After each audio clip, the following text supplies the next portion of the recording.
Thank you very much for meeting with me a few months ago. I am concerned about sanctuary city policies and their effect on the opioid crisis. When I was at the U.S. Attorney's Office in Denver, Denver was a hub city for heroin and cocaine and other serious drugs that were imported into the country. And from Denver, drugs were transported all the way to the Canadian line and Nebraska, Kansas, Utah. And I contacted some friends in law enforcement just recently within the last couple of months, and they tell me that Denver is still a hub city for heroin in particular. Heroin is not grown in this country, am I correct? That's correct. And is it your opinion that Denver is still a hub city for the distribution of dangerous drugs like heroin? Yes, sir.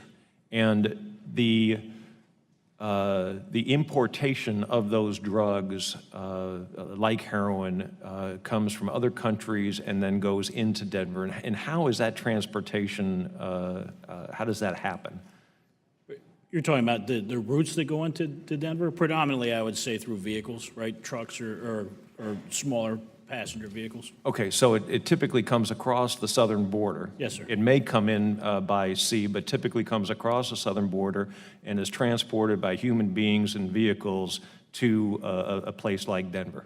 Right, when you're talking about the traditional cartels, that's correct. And typically, those individuals that are transporting the heroin are illegal immigrants. They are illegally in this country. Is that fair to say? I think that's a fair statement. Okay, so a city like Denver that gives sanctuary to illegal immigrants that are involved in the drug trade is in fact aiding and abetting, and I'll let you use your words, but my words, aiding and abetting the opioid epidemic that we have in the Rocky Mountain region. I think that where this really becomes problematic is the ability for state and locals to impact and work those types of cases. Obviously, on the federal level, we still can, but it impacts our partners in that fight. And as I just talked about before, the state and local population and how we work those cases is a critical piece. Your former law enforcement, before you got a cushy desk job, as I might put it, you actually worked the streets, and you knew, and I'm hearing this from narcotics officers with the Denver Police Department, and I say cushy with tongue-in-cheek, please. It doesn't feel that way most days, so. Especially now, I would guess.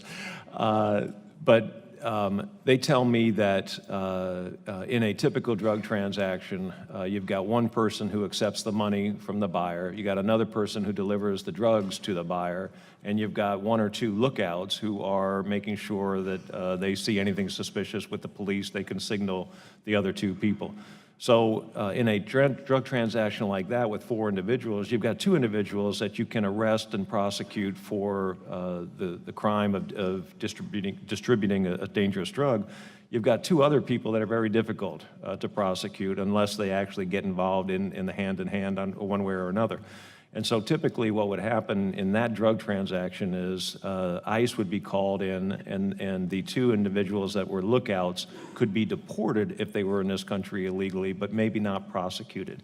In that situation, and I'll give you the remainder of my time here, but in that situation, is it important in the fight against the opioid crisis? Is it important in the fight against heroin distribution for state and local officials to be able to work with the federal government to disrupt drug organizations so that we are safer in our communities and we stop hub cities from spreading this poison throughout the region?